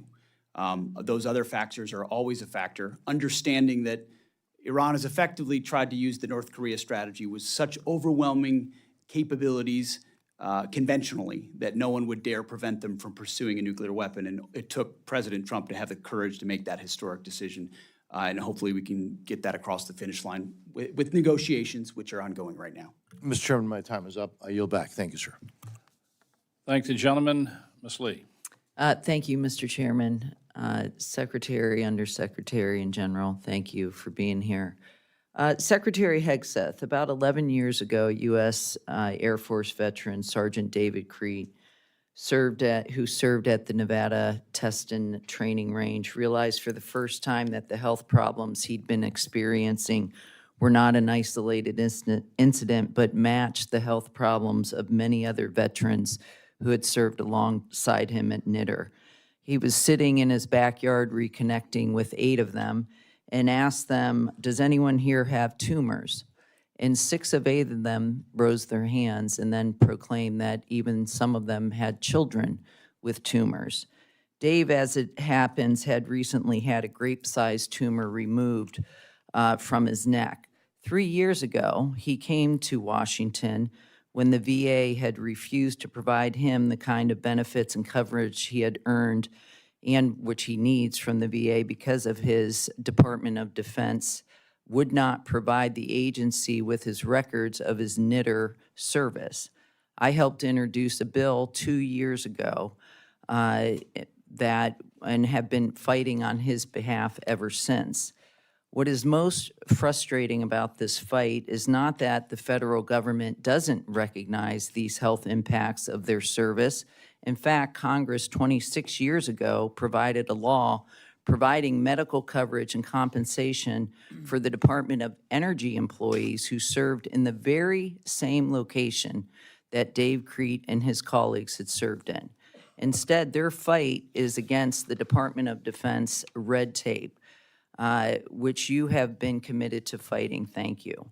You see, one of the only things standing between the toxic exposed veterans at NITR and comprehensive health coverage and benefits from the VA is documentation that the Department of Defense has that will prove that they served where they actually did. This documentation exists, and we're just waiting for the department to act.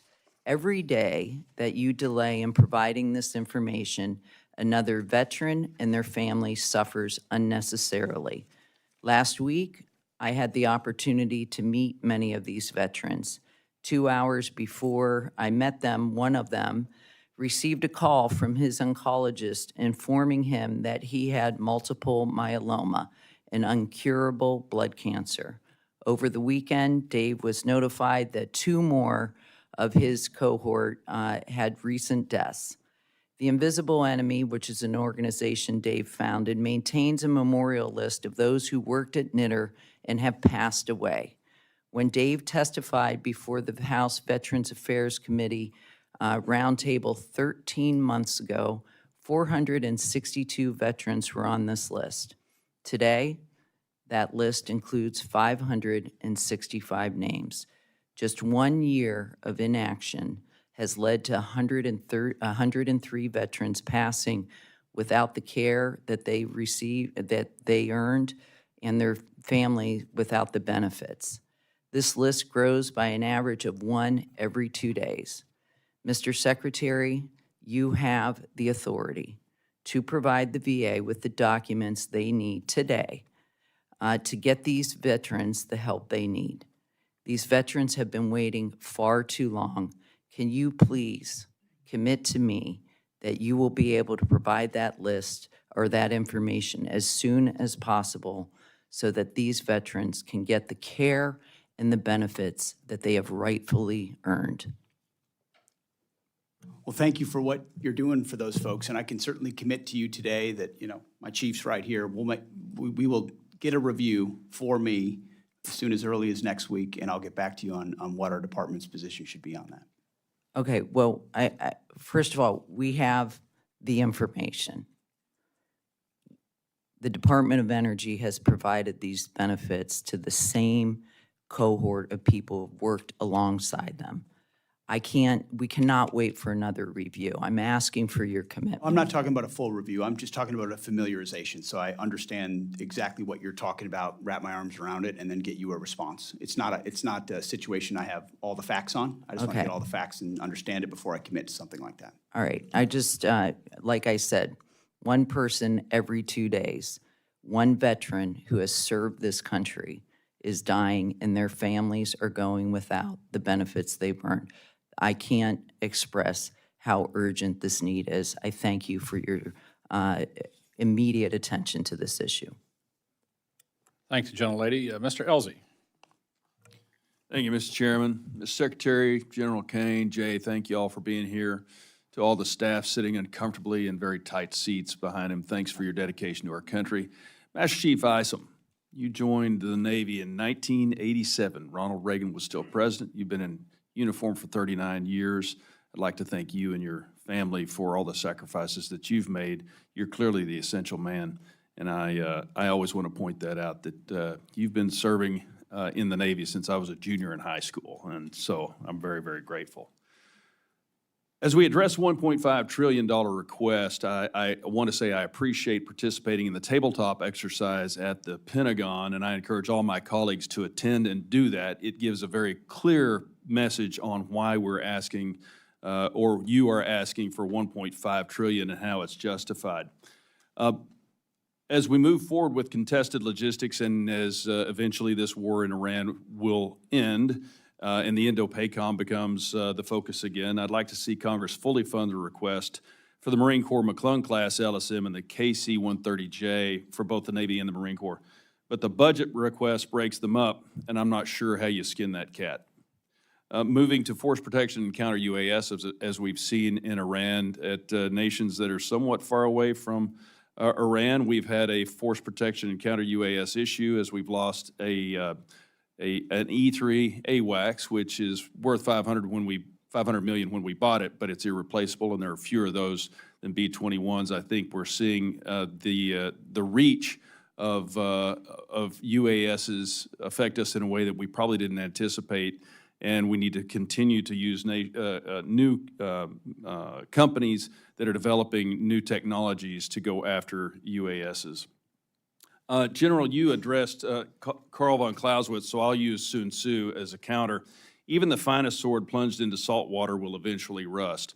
And we deployed the USS Ford in June 24th of 2025. It's going on 11 months at sea, and as one of only 2 people in the room who have been on extended deployments on ships, myself and Master Chief Isom, I just want to point out, thanks to the families who are sacrificing, this is going to harm a lot of families, and as we realize that every conflict we've been in the last year has included the Ford, and it's been essential to our operations. It also points out the need for carriers, and I don't think 11 is enough, but also recognize that downrange, that's going to affect the availability and the readiness of our force going forward. So along with that, the capabilities that a 6th-generation fighter on the carrier are so important. As we've already seen, we've got the F-47. We're going to down select the FAXX later this summer. General Caine, can you address why having both of those is so important? Well, first, sir, I want to echo your gratitude for the Ford. Yesterday, the air wing flew off, so we know that Oceana was a very happy place as those aviators fought through 800 feet broken to come up initial, as they should, after a record-setting deployment, so we welcome the Ford back. You know, my job, I won't comment on a particular program, but the job that I'm in now is to offer a range of options to include our ability to project power off CVNs of the future. So as our civilian leadership carefully considers that, I know that'll be in the mix if selected. And I know your colleagues in Virginia and in San Diego are all focused on the same, sir. They're going to have similar capabilities, but I think as we switch to the Indo-PACOM region, that as we talk about first, second, third island chains, which for most of the American people doesn't really mean that much, but the ability to have a moving airfield in the Indo-PACOM when we know that the Chinese, our peer adversary, have a number of hypersonic weapons that are going to be aimed at fixed points, such as islands where our forces are. It's just extremely important that we recognize that that a moving aircraft carrier with unique capabilities, which obviously can't be addressed in a place like this, that can shoot from outside the range of the capabilities of our adversaries is extremely important. I appreciate everything that y'all are doing. You are addressing an issue that hasn't been addressed in decades by asking for $1.5 trillion. It's a hard ask. It's going to be difficult for us to sell it, but I think it's absolutely essential for the defense of the United States, including a supplemental, which even people on my side of the aisle are saying they won't support. This is merely to refurbish and replenish that which we have expended in this conflict. It's absolutely essential for the defense of the United States, and the Chinese are watching. So thank you for all 3 of you and everybody in the room that works in this department. Thank you for what you do. I yield back. Thank you, gentlemen. Mr. Morelli. Thank you, Mr. Chairman. I appreciate this hearing, and thank you all for being here and for testifying. I just wanted to make a general observation, first of all. I do get the sense that sometimes people think that critical questions are unpatriotic, weak, or defeatist. I just want to say for the record, I don't think that's the truth. I think it's the opposite. And I appreciate, General Caine, you've mentioned civilian leadership and civilian control a number of times in your testimony this morning. We're the Congress. Civilian control that you have talked about begins and ends here, and that's the way the founders put in Article 1 responsibility for funding and for declarations of war are with the United States Congress. So I want to just mention that because I hear it all the time.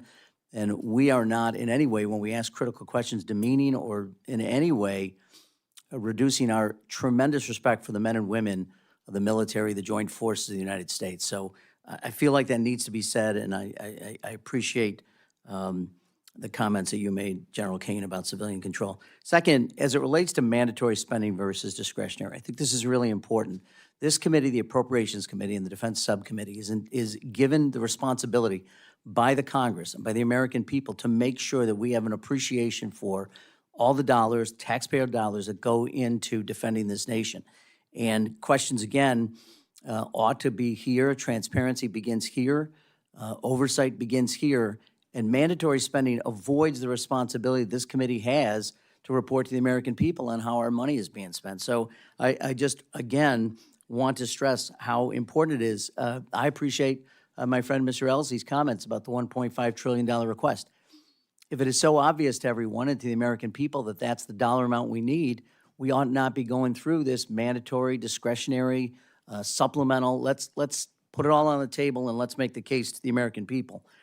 You know, we've now waited since February 28th is, by my count, 11 weeks, 74 days since hostilities began in Iran, and trying to get a reporting of the dollars that have been spent in this has been excruciating, and it's been long. I think General Washington reported quicker to the Continental Congress than this has been in terms of reports to the United States Congress. And I would just in the strongest terms urge that we move forward and give this committee a full reporting on what the cost of this endeavor has been.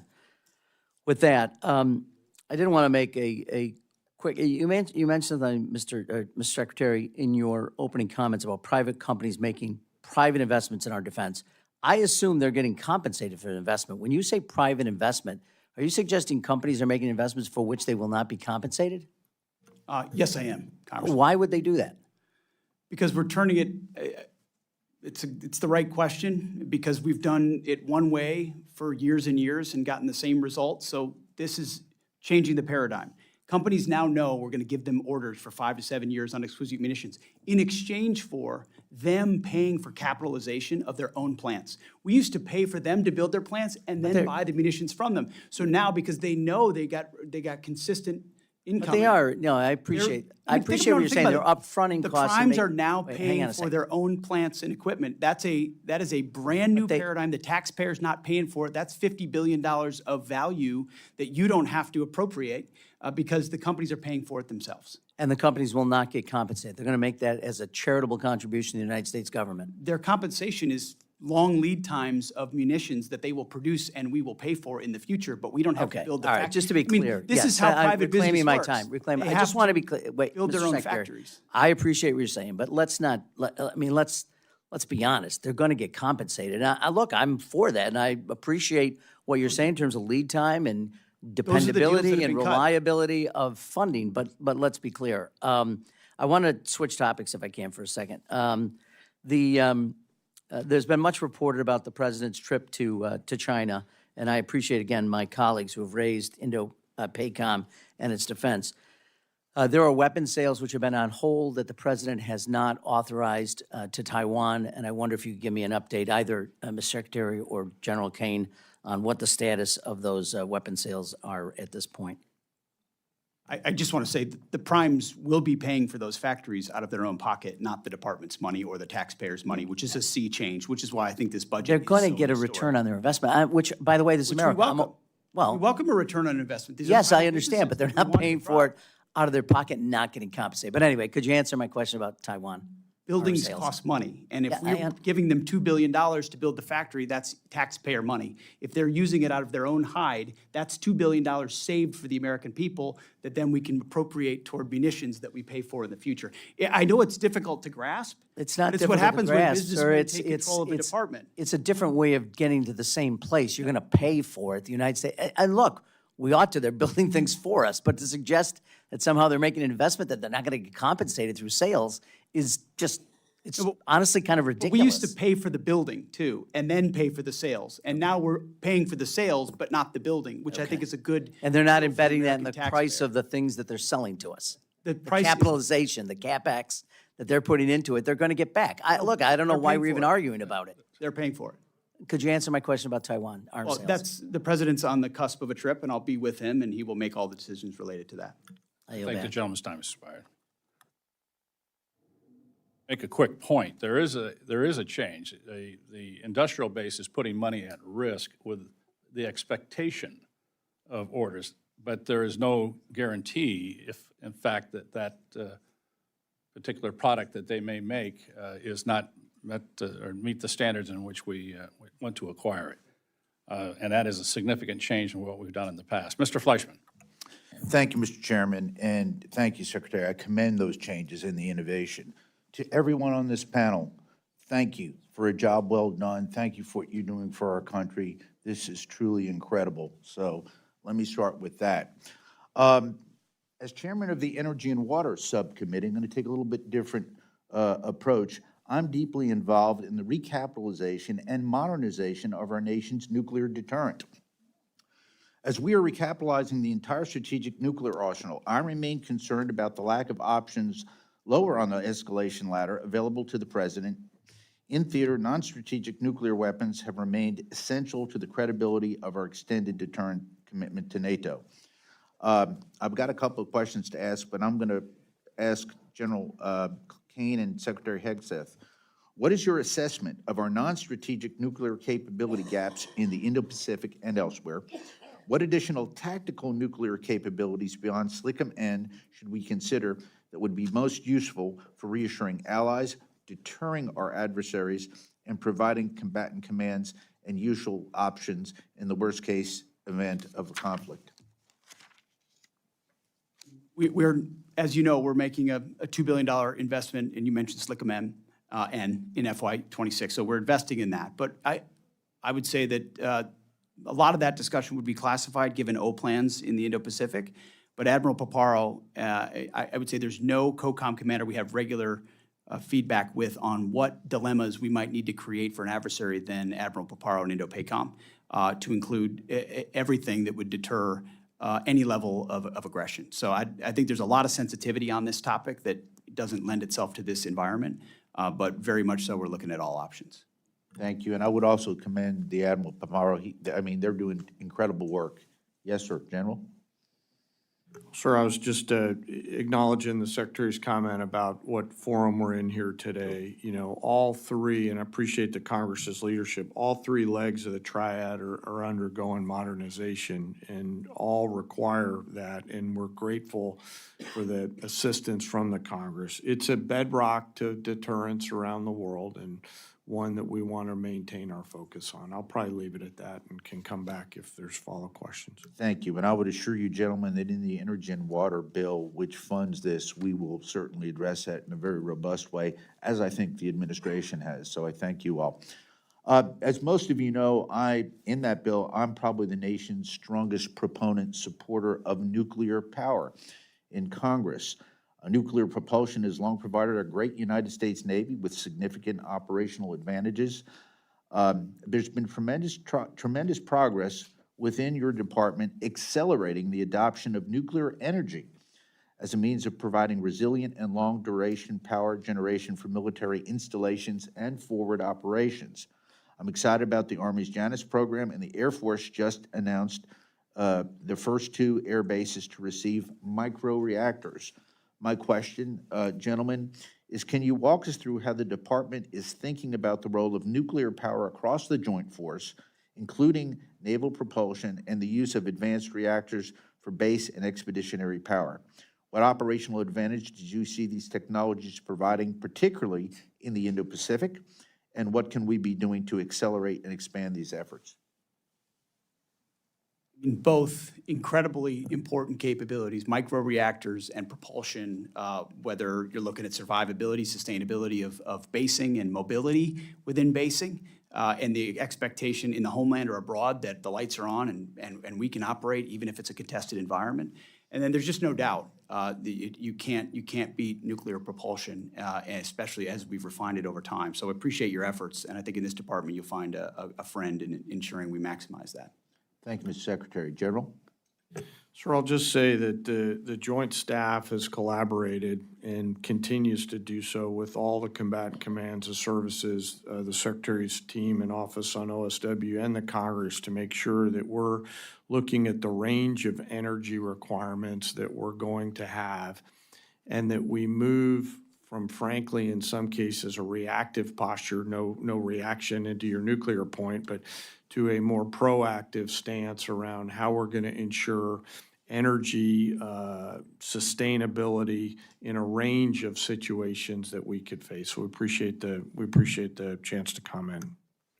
Thank you, General. And again, once again, I began with profound thanks. I will end that way to all of you all. I yield back. Thank you. Thanks, gentlemen. Mr. Joyce. Thank you, Chairman. Thank you all for being here in Defense Secretary, War Secretary, Hegseth. Godspeed on that project of changing our procurement process. America's at its finest when capitalism and capital markets allow free competition and you get to purchase the best of all those ideas out there.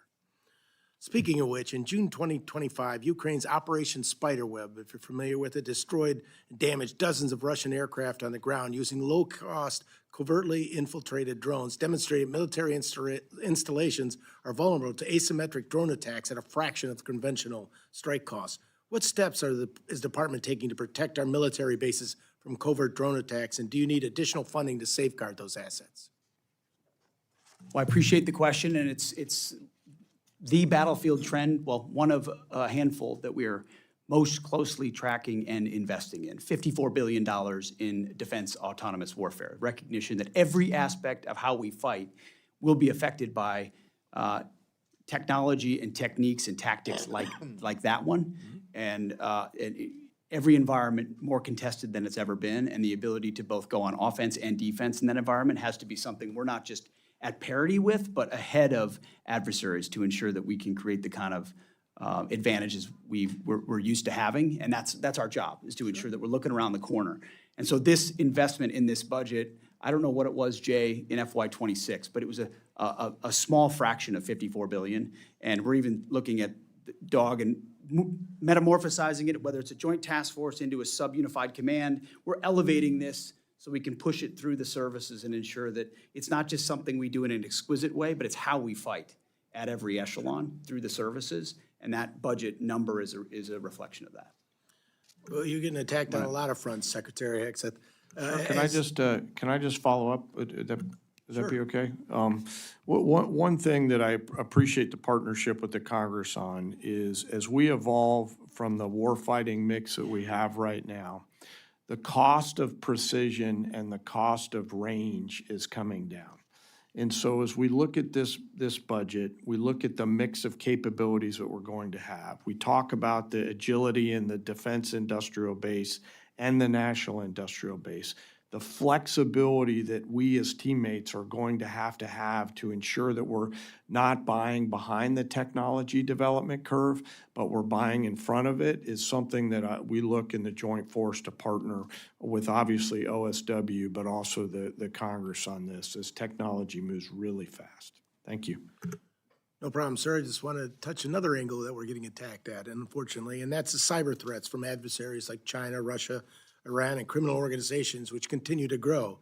The department's ability to defend critical networks and support their military operations depends on a strong and ready cyber workforce across all the services. At the same time, unfortunately, you're competing with the private sector, which can make recruiting and retaining qualified cyber personnel challenging.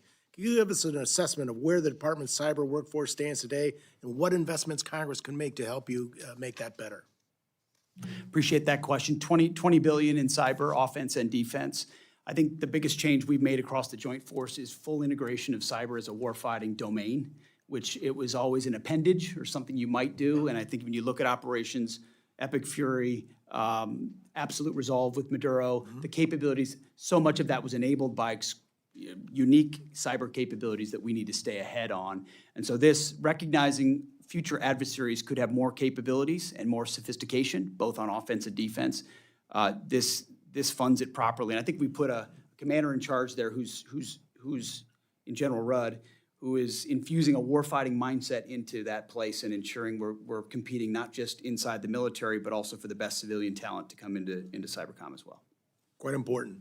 And Secretary Hegseth, I hate to keep picking on you, but the Collaborative Combat Aircraft Program is one of the department's most significant investments in this next generation autonomous power. Can you discuss how the department is approaching the integration of these autonomous aircraft alongside crewed platforms and how the program fits in your broader effort to field affordable mass and strengthen deterrence in the Indo-Pacific?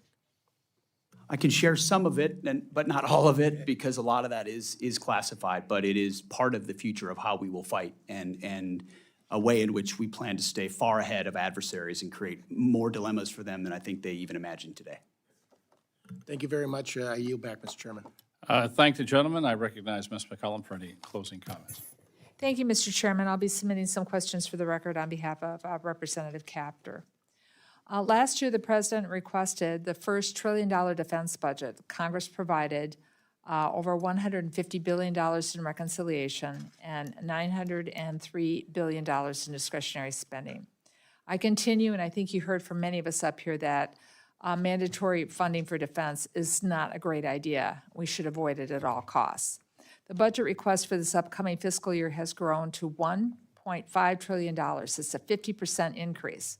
But the department doesn't seem to have enough to cover its budget holes here in the department. I'm going to give you two examples. One is reprogramming.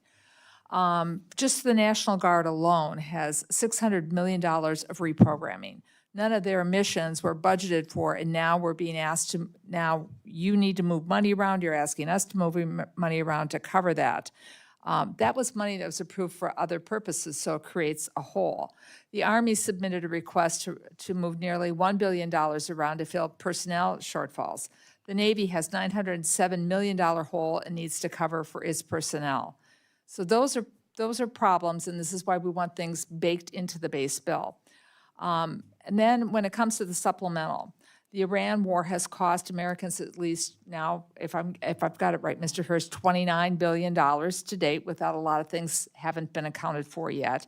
And the department's requesting more money for munitions outside of the base budget.